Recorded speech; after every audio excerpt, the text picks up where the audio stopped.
नमस्कार दोस्तों, आप सभी का स्वागत है। आज मैं एक ऐसे विषय पे बात करने वाला हूँ जिसका नाम है क्रिप्टो करेंसी। बहुत से लोगों का मैसेज मुझे आता है कि ये बिटकॉइन क्या है, क्रिप्टो करेंसी क्या है। मैं आपको बहुत ही साधारण भाषा में आपको आज बताऊँगा कि ये बिटकॉइन क्या है, ये कैसे काम करता है, इसका रेट कैसे बढ़ता है, इसके क्या फ़ायदे हैं और क्या नुकसान है। मैं बहुत ही साधारण भाषा में आपको बताने वाला हूँ, बहुत ही डीप या उसकी टेक्निकल जो जानकारियाँ हैं वो नहीं देने वाला हूँ। तो बिटकॉइन है क्या? बेसिकली बिटकॉइन वर्ल्ड की पहली क्रिप्टो करेंसी है जो कि एक दूसरे को वैल्यू ट्रांसफ़र करने के लिए यूज़ होती है। वैल्यू ट्रांसफ़र का मतलब ये है कि अगर हम कुछ पैसा, वैल्यू आज की डेट में पैसे से ही काउंट होती है।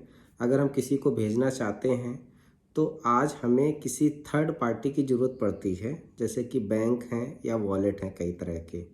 लेकिन बिटकॉइन ऐसा ट्रांसफ़र का सिस्टम है, वैल्यू ट्रांसफ़र का, जो पीयर टू पीयर काम करता है। पीयर टू पीयर का मतलब एक इंसान से दूसरे इंसान को ट्रांसफ़र करने के लिए किसी भी थर्ड पार्टी या थर्ड मैन या किसी बिचौलिए की ज़रूरत नहीं पड़ती।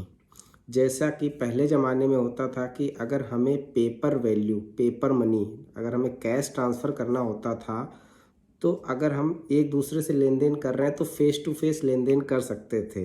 वहाँ पे हम किसी भी थर्ड पार्टी की ज़रूरत नहीं पड़ती थी। लेकिन आज जहाँ हम इस टेक्नोलॉजी के युग में चल रहे हैं, हम अपना पैसा, हम अपनी वैल्यू एक मोबाइल के थ्रू या इंटरनेट के थ्रू ट्रांसफ़र करते हैं, तो हमें एक ट्रस्टेड मिडिल मैन की ज़रूरत पड़ती है। वो ट्रस्टेड मिडिल मैन बैंक भी हो सकता है, वो वॉलेट भी हो सकता है, सॉरी, कोई ऑर्गेनाइजेशन भी हो सकती है जो आपको ये सुविधा दे रही है। अब बात ये आती है कि जो हम वैल्यू ट्रांसफ़र कर रहे हैं उसका रिकॉर्ड क्या होता है कि बैंक अपने लेज़र में रखती है कि वो आपके अकाउंट से डेबिट हुआ, दूसरे के अकाउंट में क्रेडिट हो गया। इसकी पूरी जानकारी बैंक अपने लेज़र में रखती है। बिटकॉइन अगर आप ट्रांसफ़र कर रहे हैं तो इसका पब्लिक लेज़र होता है। मतलब कि ये जो आपकी ट्रांजेक्शन हुई है इसकी डिटेल पब्लिक ब्लॉकचेन में होती है, इसको ब्लॉकचेन बोलते हैं। और ये ब्लॉकचेन जो है वर्ल्ड के लाखों कंप्यूटर में फैली होती है। इसका मतलब ये है कि इसको हैक कर पाना, इसमें छेड़खानी कर पाना, इसको चेंज कर पाना असंभव होता है। एक तरह से बिटकॉइन को पब्लिक मनी बोलते हैं या पीपल मनी बोलते हैं। तो ये है एक बिटकॉइन जिसको हम बोलते हैं पीयर टू पीयर मनी। अच्छा, बिटकॉइन भेजने के लिए आपको सिंपल एक एड्रेस की ज़रूरत पड़ती है और एक अपने आप मोबाइल या कंप्यूटर के थ्रू जिसमें इंटरनेट की सुविधा हो, आप उससे भेज सकते हैं। ये उतना ही आसान है जैसे कि आप एक मैसेज भेजते हैं या एक ईमेल भेजते हैं। वो एड्रेस किसी का भी हो सकता है, किसी भी देश का हो सकता है, किसी भी इंसान का हो सकता है, कहीं का भी हो सकता है।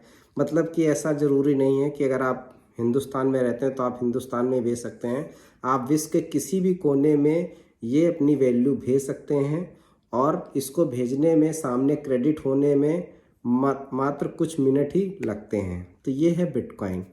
अब दूसरी बात आती है कि इसका रेट कैसे बढ़ता है। मैंने भी आपको बताया बिटकॉइन क्या है, बिटकॉइन कैसे काम करता है। बिटकॉइन चूँकि इसमें क्या है कि इसकी जो टोटल सप्लाई है, मतलब इसकी जो संख्या है वो निश्चित है, वो 2 करोड़ 10 लाख ही है बिटकॉइन, उससे ज़्यादा जनरेट नहीं हो सकते। और 2008 में बिटकॉइन की शुरुआत हुई थी। जैसे जैसे इसकी अवेयरनेस बढ़ रही है वैसे वैसे इसकी डिमांड भी बढ़ रही है। जाहिर सी बात है, इकोनॉमी का नियम है, किसी भी चीज़ की डिमांड बढ़ेगी और अगर सप्लाई फिक्स है या कम है तो उसका रेट बढ़ता है। इसी प्रकार अगर मैं बात करूं तो 2008 और 9 के आसपास एक बिटकॉइन की कीमत लगभग 6 रुपये से स्टार्ट हुई थी और आज की अगर मैं करंट वैल्यू की बात करता हूं तो लगभग 6 लाख रुपए के आसपास है। और ऑल टाइम हाई ये 15 लाख भी जा चुका है। तो बिटकॉइन जैसे जैसे इसकी अवेयरनेस बढ़ रही है, लोगों को इसकी पॉजिटिव चीज़ें पता चल रही हैं, इनको पता चल रहा है कि हमें इसको यूज करना चाहिए एक वैल्यू ट्रांसफ़र के लिए। हम इसको क्रॉस बॉर्डर पेमेंट के लिए यूज कर सकते हैं। वैसे वैसे इसका रेट बढ़ रहा है। दूसरी चीज़ क्या है कि कई व्यापारियों ने, कई कंपनियों ने मिलकर इस पे ट्रेड करना स्टार्ट कर दिया है। ट्रेड करने का मतलब ट्रेडिंग करना। उनको पता लग गया है कि बिटकॉइन की यूजबिलिटी धीरे धीरे बढ़ रही है, तो उन्होंने इस पे ट्रेडिंग लगा दी है। बिटकॉइन में 24 घंटे सातों दिन ट्रेडिंग चलती है, जिससे कि इसका रेट ऊपर नीचे होता रहता है। अब बात करते हैं कि इस बिटकॉइन या क्रिप्टो करेंसी के क्या फ़ायदे हैं और क्या नुकसान है। इसके फ़ायदे ये हैं कि पहला चीज़, ये ट्रांसपेरेंट है, ये क्रॉस बॉर्डर पेमेंट है। मतलब आप यहाँ से बैठे बैठे विश्व के किसी भी कोने में किसी भी इंसान को कुछ ही मिनटों में आप बिटकॉइन भेज सकते हैं, बिटकॉइन के रूप में अपनी वैल्यू भेज सकते हैं, अपनी पेमेंट भेज सकते हैं, और जिसमें कोई भी गवर्नमेंट या किसी भी कंपनी से आपको इजाज़त लेने की ज़रूरत नहीं, या कोई भी डॉक्यूमेंट या कोई भी केवाईसी इस तरह की कोई ज़रूरत नहीं है। ना ही कोई लिमिट है कि आप 1 रुपये भेजना चाहते हैं, 10 रुपये, 10 करोड़, 100 करोड़, या जितनी वैल्यू आप भेजना चाहते हैं आप कुछ मिनटों में भेज सकते हैं। जबकि आपको पता है कि हमारे ट्रेडिशनल सिस्टम में अगर हिंदुस्तान के बाहर हमें कोई पेमेंट भेजनी है तो कितना ज़्यादा कागजी कार्रवाई करनी पड़ती। इवन हिंदुस्तान या अपने देश के अंदर ही अगर आपको कोई पेमेंट भेजनी है तो एक लिमिट के बाद आपको बहुत ज़्यादा मशक्क़त करनी पड़ती है, और अपनी सरकार को कई तरह के डॉक्यूमेंट और कई तरह की सूचनाएं आपको देनी पड़ती हैं, जो कि यहाँ पे क्रिप्टो करेंसी बिटकॉइन में बिल्कुल नहीं है। आप विदिन मिनट अपना पैसा कहीं भी भेज सकते हैं। बिटकॉइन चूँकि एक ब्लॉकचेन टेक्नोलॉजी पे काम करती है तो इसको हैक करना असंभव है। प्लस बिटकॉइन एक एनोनिमस है। बिटकॉइन किसके पास कितना है आप ये पता नहीं लगा सकते हैं। और अगर आप किसी भी ऑर्गेनाइजेशनल बैंक के थ्रू आप अपनी पेमेंट रखते हैं, अपनी वैल्यू रखते हैं, अपना धन रखते हैं, तो उसकी सारी जानकारी सरकार या उस ऑर्गेनाइजेशन के पास होती है। लेकिन बिटकॉइन के मामले में ऐसा नहीं है कि अगर आपके पास कितना भी बिटकॉइन कितनी वैल्यू का है ये कोई पता नहीं लगा सकता। इसके बाद मैंने जैसा बताया कि ये पीपल मनी है। यहाँ पे किसी गवर्नमेंट या ऑर्गेनाइजेशन का कोई हस्तक्षेप नहीं होता है। ये इसके कुछ फ़ायदे हैं। कुछ फ़ायदे हैं तो कुछ नुकसान भी है। नुकसान ये हैं कि चूँकि इसका वैल्यू जो है वो स्टेबल नहीं रहता है, हर मिनट इसमें ट्रेड हो रही है, हर मिनट इसकी वैल्यू ऊपर नीचे होती रहती है। तो कई ऐसे व्यापार हैं, कई छोटे मोटे ऐसे व्यापार हैं जहाँ पे एज ए करेंसी इसको यूज नहीं किया जा सकता, क्योंकि वैल्यू इसकी चेंज होती रहती है। चूँकि इसका कोई माई बाप नहीं है, इसलिए बहुत देशों की सरकारों ने इसको अभी लीगल टेंडर नहीं दिया हुआ है, क्योंकि उनको खतरा है कि जिसका कोई माई बाप नहीं है, जिसमें कोई ऑर्गेनाइजेशन नहीं है, तो कल को अगर कोई ऐसी घटना घटती है तो हम कहाँ पे जाके इसके बारे में सूचना ले सकते हैं। इसलिए बहुत से देशों की सरकारों ने इसको लीगल नहीं किया हुआ है।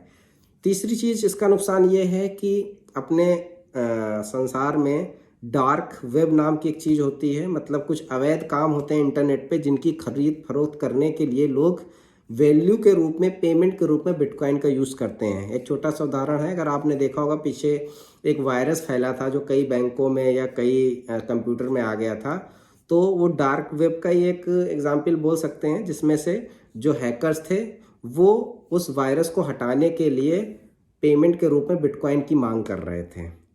तो ऐसे ये बिटकॉइन है। मैंने आपको साधारण भाषा में बताया कि ये कैसे काम करता है। अभी आपको और जानकारी चाहिए तो इंटरनेट के ऊपर आप और सर्च कर सकते हैं। अगर आपको मेरे द्वारा और जानकारी चाहिए तो आप मुझे कमेंट में या मैसेज में डाल के मुझे बता सकते हैं, मुझसे पूछ सकते हैं कि मैं और आपको क्या जानकारी दूँ। आपके पास भी अगर बिटकॉइन या क्रिप्टो करेंसी से रिलेटेड कोई जानकारी है, कोई अनुभव है, तो आप प्लीज़ ज़रूर शेयर कीजिए। और कहते हैं बिटकॉइन एक फ्यूचर मनी है। अगर इंटरनेट एक दुनिया होती तो इंटरनेट की जो करेंसी है वो बिटकॉइन कहलाती। और बिटकॉइन का रेट बहुत धीरे धीरे बढ़ रहा है, और जिन लोगों ने शुरुआत में इसमें स्टार्ट किया था उन्होंने बहुत अच्छा पैसा भी इसमें कमाया है। तो नो डाउट इसका बहुत अच्छा फ्यूचर हो सकता है। बाकी समय बताएगा। अभी के लिए धन्यवाद।